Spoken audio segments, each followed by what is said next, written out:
আমি শম্পা। আমার পরিবারে মোট ৪ জন সদস্য। আমি, বাবা, মা আর আমার দাদি। বাবা ছোট থাকতেই আমার দাদা মারা যায়। বাবা সবার ছোট ছিল ভাই বোনদের মধ্যে। চাচা ফুপুদের বিয়ে অনেক আগেই হয়েছে। দাদার মৃত্যুর পরে চাচারা সবাই নিজেদের মতো সংসার আলাদা করে নেয়। আমার দাদি আমার বাবাকে অনেক কষ্টে বড় করে, যার কারণে বাবার পড়াশোনাটাও বেশি দূর করা হয়ে ওঠেনি। কলেজে পড়া অবস্থায় বাবাকে সংসারের হাল ধরতে হয়। বাবা খুবই শান্ত স্বভাবের মানুষ। প্রতিবেশীরা সবাই বাবাকে পছন্দ করত তার এই শান্ত স্বভাবের জন্য। আমার মা ধনী পরিবারের মেয়ে। আমার মা আমার বাবাকে পছন্দ করত। মায়ের মুখে শুনেছি মা নাকি অনেক জোর করেই আমার বাবার সাথে সম্পর্কটা করে। আমার বাবা রাজি না হওয়ার কারণ আমার নানা অনেক ধনী ব্যক্তি ছিলেন।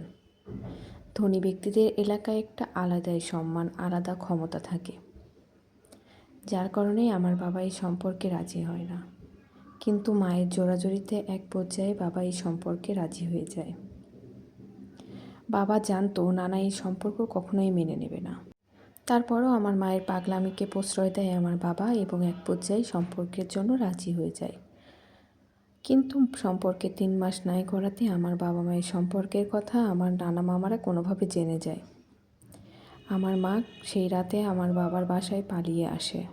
এই রাতটা সেই রাত ছিল যে রাতে আমার নানা এক ধনী ব্যক্তির সাথে মায়ের বিয়ে দেওয়ার চেষ্টা করে। কিন্তু মা কোনো এক পর্যায়ে কোনোভাবে ওই বাসা থেকে বেরিয়ে আমাদের বাসায় চলে আসে, মানে আমার বাবার কাছে চলে আসে।